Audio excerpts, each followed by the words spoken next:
Queridos irmãos e irmãs, a carta aos Hebreus hoje nos diz, na primeira leitura: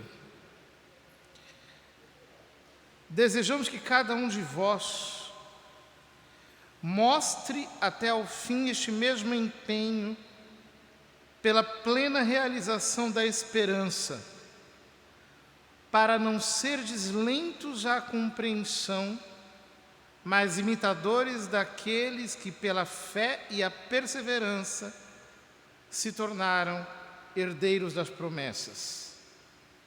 Antes, ele diz: Deus não é injusto para esquecer aquilo que estáis fazendo e a caridade que demonstrastes em seu nome, servindo e continuando a servir os santos.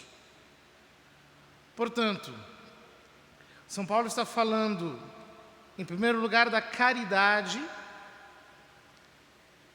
em segundo lugar, da esperança, convidando todos a serem empenhados na plena realização da esperança, mas imitadores daqueles que pela fé e pela perseverança se tornam herdeiros das promessas. Portanto, nesse trecho, ele está como que girando as ideias essenciais que marcam o nosso percurso na vida espiritual. Ele fala da caridade, da esperança e da fé, como que numa ordem inversa, e deposita essas três virtudes teologais como que fundamentando-as sobre uma outra, que é a virtude da perseverança, que no texto grego aparece com a palavra macrotimia, que significa ter uma capacidade longa de sofrer, longa de padecer. Portanto, o que São Paulo está dizendo aqui é que nós, pela fé, nos tornamos herdeiros juntos com Abraão. Mas a fé, unida à caridade, a fé que produz em nós o amor, o conhecimento de Deus que gera em nós amor por Ele, deve ser acelerado continuamente por um desejo mais profundo de possuí-lo, de maneira mais perfeita, mais intensa, mais íntima, e este é o objeto da virtude da esperança. É querer mais e mais e mais e mais e mais de Deus. Mas a fé, a caridade e a esperança não são exercitadas de uma vez por todas. A vida do cristão, no fundo, consiste em repisar essas virtudes continuamente, sem descanso, sem pausa. E é por isso que elas estão fundadas sobre uma grande macrotimia, ou seja, uma grande capacidade de continuamente insistir, crer, esperar e amar, crer, esperar e amar. Esta é a música que sai da nossa alma para Deus. Crer, esperar e amar, crer, esperar e amar, mais, com grande perseverança, com grande longanimidade, sem descanso, sem pausa, até que chegue o dia perfeito, porque, diz ele, Deus fez a promessa a Abraão, e não tendo alguém maior por quem jurar, jurou por si mesmo: eu te cumularei de bênçãos e te multiplicarei em grande número. Assim Abraão foi perseverante e alcançou a promessa. Assim, a esperança com efeito é para nós, qual âncora da vida, segura e firme, penetrando para além da cortina do santuário, aonde Jesus entrou por nós como precursor, feito sumo sacerdote eterno, na ordem de Melquisedeque. Portanto, nós não podemos parar nem um único dia de insistir na meditação, para que a fé se enraize mais profundamente no nosso coração, produzindo em nós amor por Deus e cada vez mais um desejo de possuí-lo de modo mais perfeito, o que é objeto da virtude da esperança. O cristão não pode viver a sua vida espiritual sem perseverar na esperança. Nessa esperança teologal, não estou falando da esperança utópica que as pessoas dizem ter por aí. Nós temos que esperar que tudo vai melhorar, não é isso. É esperança sobrenatural. É, no fundo, querer mais e mais e mais de Deus, até possuí-lo perfeitamente no céu. Ora, São Paulo diz na carta aos Romanos, no capítulo 12, irmãos, eu vos exorto a oferecerdes os vossos corpos em sacrifício vivo, santo e espiritual, racional a Deus. Este é o vosso culto racional, diz ele. Eu vos exorto, pois, irmãos, a oferecerdes os vossos corpos como sacrifício vivo, puro, santo e agradável a Deus. Este é o vosso culto racional. Em outras palavras, isso tem tudo a ver com o que está nos dizendo a carta aos Hebreus aqui, quando o autor da epístola nos exorta a perseverarmos na esperança. Ou seja, nós temos que oferecer esse sacrifício.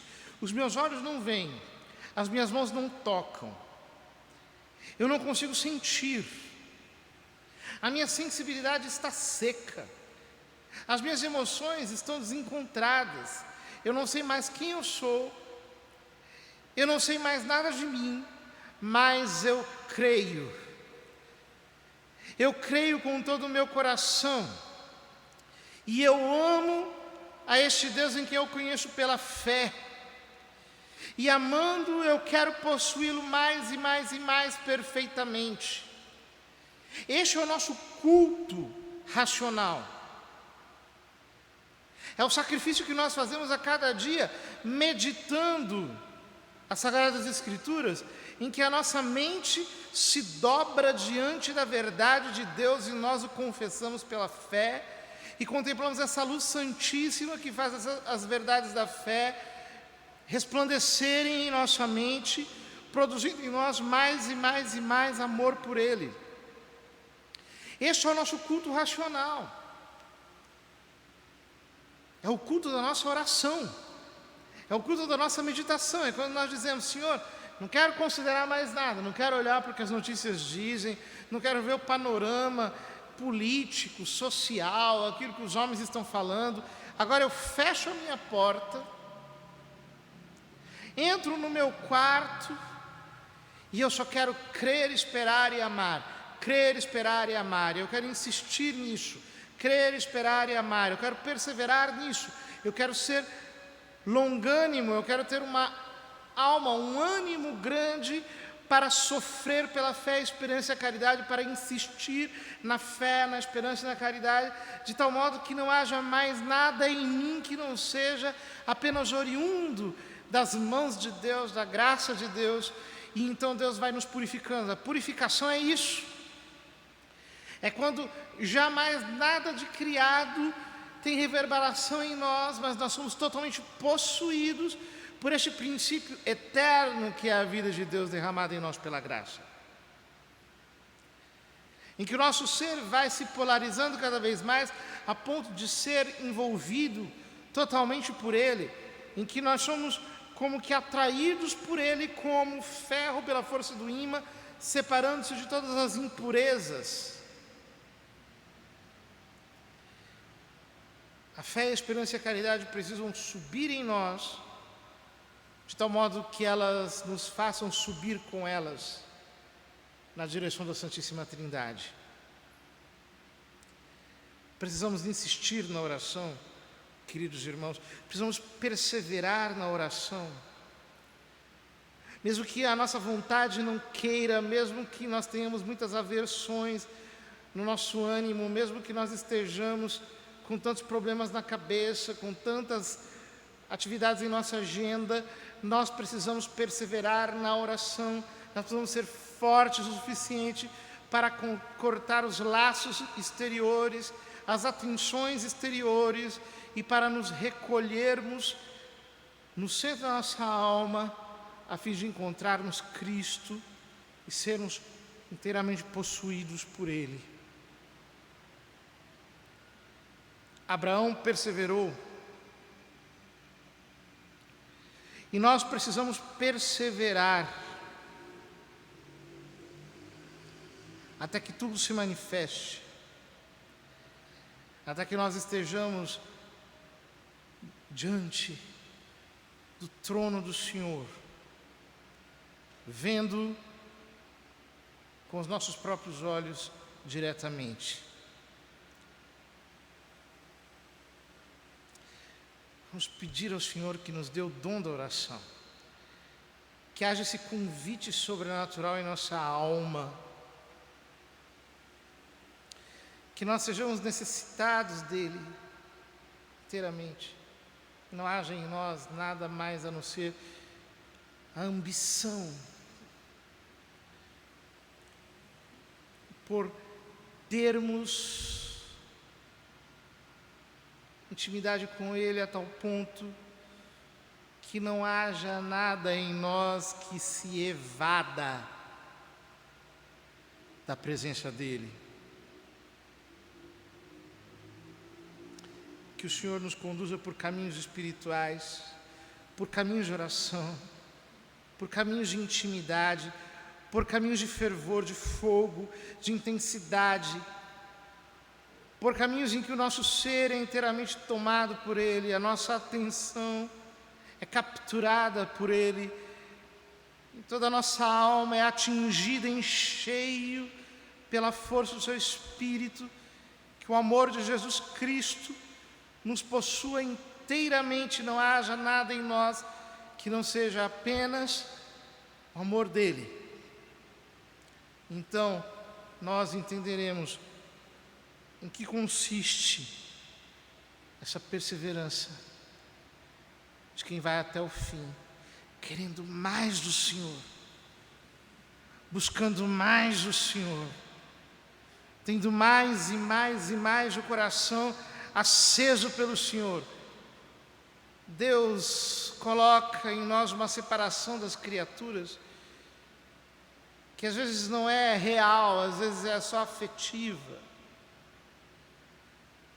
Isso dói, isso custa, mas se Ele não for tudo para nós, nós ainda não o descobrimos verdadeiramente. Ele precisa ser o nosso tudo.